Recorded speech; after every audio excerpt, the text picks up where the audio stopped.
উপর ভরসা করলে, আল্লাহর উপর যথাযথ তাওয়াক্কুল তথা ভরসা করবার মতো যদি কেউ ভরসা করে, আল্লাহ তার রিজিক এমন ভাবে দেয় হিসাব ছাড়া। সুবহানাল্লাহ। এটা আল্লাহ সূরাতুত তালাকের 2 নম্বর আয়াতে এভাবে এলান করে দেন, বিসমিল্লাহির রাহমানির রহিম ওয়া ইয়ারযুকুহু মিন হাইসু লা ইয়াহতাসিবু ওয়া মান ইয়াতাওয়াক্কাল আলাল্লাহি ফাহুয়া হাসবুহু। হিসাব ছাড়া আমি আল্লাহ তাকে রিজিক প্রদান করি। কাকে কাকে? যে ভরসা করার মতো ভরসা করে। সুবহানাল্লাহ বলেন। ওয়া মান ইয়াতাওয়াক্কাল আলাল্লাহি ফাহুয়া হাসবুহু। ওর যে আল্লাহর উপর তাওয়াক্কুল হয়ে যায়, আল্লাহর উপর ভরসা করে, আল্লাহ তার জন্য যথেষ্ট হয়ে যায়। ইন্নাল্লাহা বালিগু আমরিহি। আল্লাহ তার যাবতীয় কাজগুলো সহজ করে দেয়, পূরণ করে দেয়। সুবহানাল্লাহ বলেন। গৌসুল আজম মেজবান্ডারি একেবারে গরিবী হালতে যখন আমার গৌসুল আজম মেজবান্ডারির আব্বাজান ইন্তেকাল করলেন, ঘরের মধ্যে গরিবী অবস্থা শুরু হয়ে গিয়েছে। একদিন দেখা যায় ঘরের মধ্যে চাউল ফুরিয়ে গিয়েছে, ধানও নাই। হযরত কেবলা আলমের ঘরের মধ্যে টাকা পয়সাও নাই। কি করবে? হযরত কেবলা আলম চিন্তিত হয়ে গিয়েছেন, আম্মা জানও চিন্তিত হয়ে গিয়েছেন। এখন হযরত কেবলা আলম লাইন নিলেন, যাদেরকে বর্গা দিয়েছেন জায়গা, তাদের কাছ থেকে ধান নেওয়ার জন্য। জগতের মানুষ তিনি যখন লাইন নিলেন, আম্মা জান নিষেধ করলেন, ও আমার সন্তান, তুমি কেন এখন যাচ্ছ? এখন তো দান দেওয়ার সময় নয়। তখন আম্মা জানকে বললেন, আম্মা জান, তাওয়াক্কালতু আলাল্লাহ, আল্লাহর উপর তাওয়াক্কুল করে যায়, ভরসা করে যায়। পাইলেও আলহামদুলিল্লাহ, না পাইলেও আলহামদুলিল্লাহ। ঘরের মধ্যে যেহেতু কিছু নাই, আল্লাহর উপর ভরসা করে যায়।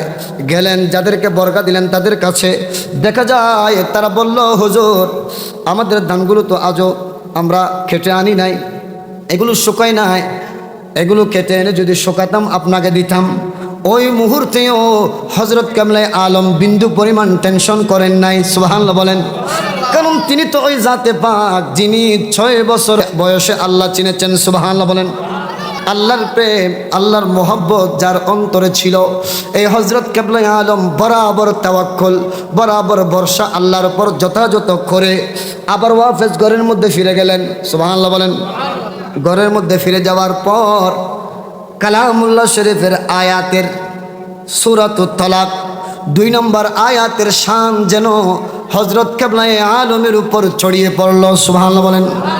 এই জগতের মানুষ, আমার আল্লাহ যেভাবে আল্লাহর উপর ভরসা করলে, আল্লাহর উপর যথাযথ তাওয়াক্কুল তথা ভরসা করবার মতো যদি কেউ ভরসা করে, আল্লাহ তার রিজিক এমন ভাবে দেয় হিসাব ছাড়া। সুবহানাল্লাহ।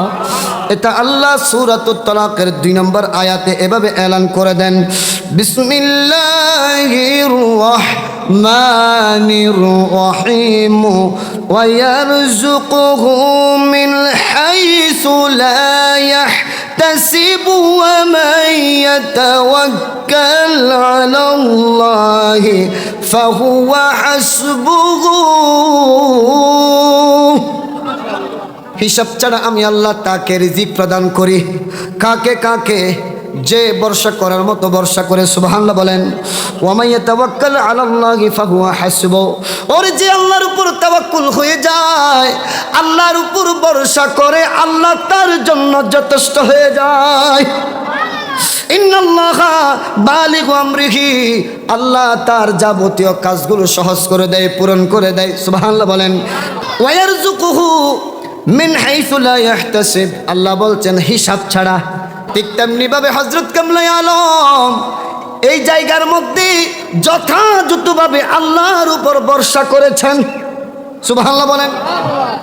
লা ইয়াহতাসিব, রিজিক দিয়েছেন যার কোনো হিসাব নাই।